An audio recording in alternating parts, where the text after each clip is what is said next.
காப்பாத்தையா, எங்களை காக்க வந்த குலதெய்வமே, எங்களை காக்க வந்த குலதெய்வமே, எங்களை காக்க வந்த குலதெய்வமே ஐயா, எங்க பைத்தெல்லாம் பாருங்க ஐயா, எங்க பொண்டாடி புள்ள ஐயா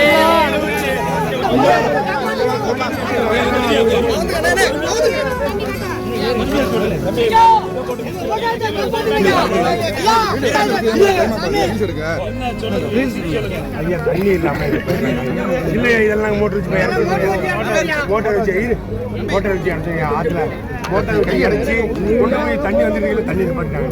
தண்ணி இல்லாம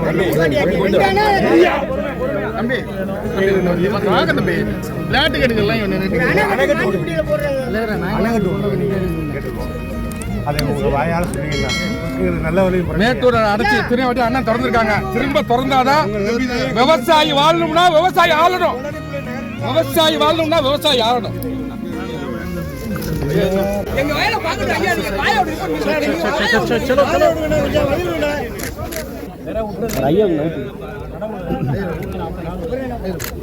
எவ்வளவு நாள் பயிர்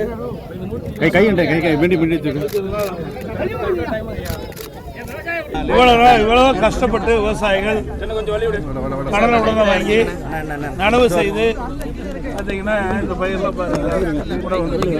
இதெல்லாம் பதிலாக போயிடும். சரியான தண்ணீர் பாய்க்கலைன்னா பூன் பிடிச்சி இந்த நெல்லெல்லாம் பதிலாக போயிடும்.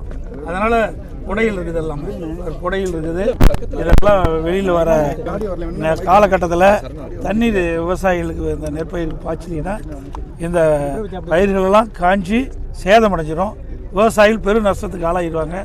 அதனால் இந்த அரசாங்கம் விவசாயியுடைய நன்மை கருதி கஷ்டத்தை உணர்ந்து விவசாயிகளுக்கு தேவையான நீரை மேட்டூர் அணையிலிருந்து திறக்கப்பட வேண்டும். அப்படி திறந்தால்தான் இந்த விவசாயிகளுடைய பயிர்களை காப்பாற்ற முடியும்.